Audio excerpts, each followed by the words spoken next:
Ashamaa harka fuuni akkam jirtu jaalatamtoota fi kabajamtoota hordoftoota qabduu tiibii hunduma keessaniif biyya keessa fi biyya alaa jirtan hundumaaf nagaan isiniif yaa baay'atu jechuun hawwii keenya yeroo hundumaatti yeroo garaagaraatti seenaawwan namoota addunyaa kana irratti dhiibbaa gurguddaa uuman qabannee isiniif dhiyaachaa akka turre ni yaadatama. Har'as immoo seenaa haala yeroo ammaa faana kan wal qabatu seenaa nama tokkoo qabadhee isiniif dhiyaadha. Akkasuma yuutuubii keenya sabskiraayib namoonni hin goone sabskiraayib gochuun maatii keenya ta'aa jechuun hawwii keenya yeroo hundumaatti maarree qabduu tiibiin yeroo garaagaraatti qophiilee garaagaraa isiniif qabatee dhufa hordoffiin keessan nu faana haa ta'u jechuun affeerraa keenya seenaa nana irra qabadhee isiniif dhiyaadhe dogongora sirrateetti mata duree ishee hamma xumuraatti na hordofaa. Obbo Alfred Noobel yeroo jalqabaaf meeshaa waraanaa dimaamitii jedhamu kalaqee gabaaf dhiyeesse. Meeshaan waraanaa inni kalaqe dhumaatii namoota hedduuf sababa ta'eera. Gocha kanattis guutummaan addunyaa gaddeera. Hiriyoonni isatti dhiyaatan hunduu akka inni meeshaa balaafamaa kana gabaa addunyaatti hin dhiyeessine gorsinaanis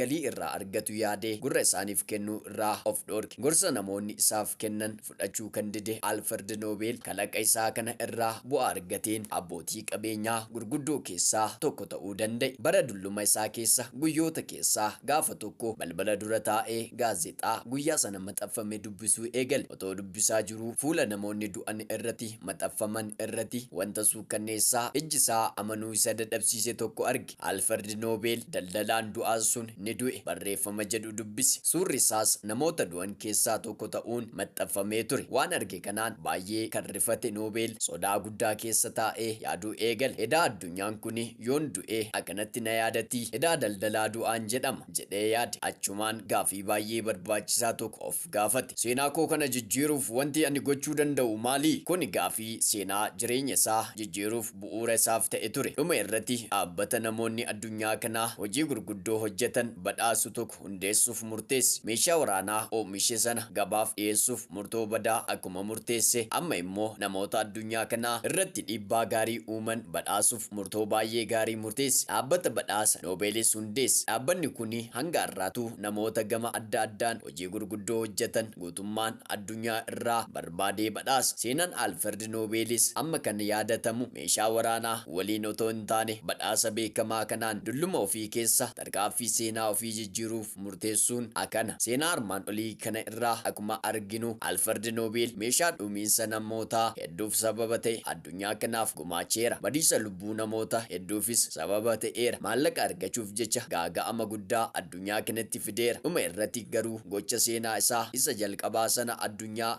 raaffachiisuu danda'u hojjeteera. Mee gara ofii keenyatti haa deebinu. Gaafa duunee maaliin yaadatamuu barbaanna? Du'a kee booddee dhaloonni maaliin akka maqaa si dha'an feetaa? Sirna awwaalchaa kee irratti seenaa kee maal jedhamee akka dubbifamu barbaadda? Gaafileen kun baay'ee murteessoodha. Mee yeroo fudhadhuutii deebisaa koomentii irratti naa barreessi. Deebiin ati gaafii keef laatu baay'ee si fayyada. Waan dhaloonni du'a kee booddee ittiin si yaadatu hojjechuu kan eegaltu har'aa kaleessa dogongora kamuu raawwatee ta'a. Suni kaleessa dogongorri kaleessaa bifa kamiinuu deebi'ee hin sirreeffamu. Maaliif kaleessi darbeera tasumaa deebi'ee hin dhufu garuu irraa baratama. Eeyyeen kaleessi kee barsiisaa gaariidha. Dogongora biroo akka hin uumne dogongora kee kaleessaa irraa barachuudhaan har'a irra dhaabbatee waan sirreessuu qabdu sirreessuu dandeessa. Akkuma obbo Alfred Noobel hojii gaarii dogongora kee kaleessaa dhaloota irraanfachiisu har'a hojjechuu dandeessa. Sun immoo carraa guddaadha. Gaafii murteessan of gaafachuu qabdu. Hojiin du'a koo booddee ittiin yaadatamu har'a maalan hojjechuu danda'a isa jedhudha. Deebiin gaafii kanaa hiika guddaa siif qaba. Addunyaa kana irraa namoonni hedduun dhalootaaf otoo hin taane ofii isaaniitiif qofa jiraatanii darbu. Sammuu dhalootaaf yaadu waan hin qabneef ofitummaadhaan ofiif qofa jiraatu. Kuni kasaaraa guddaadha. Tokkoon keenya addunyaa kana irraa jiraachuuf carraan kan nuuf kenname jireenya namoota isaan kaanii irraa dhiibbaa gaarii akka finnuuf jireenyi keenya jireenya namoota tuquu jijjiiruu fi gargaaruu danda'uu qaba. Hubadhu jireenyi hiika qabu jireenya mataa ofii qofaaf jiraatamee osoo hin taane jireenya dhalootaaf jiraatamedha. Milkaa'inni jireenyaa kee qabeenya dhuunfaa ati walitti qabdeen miti kan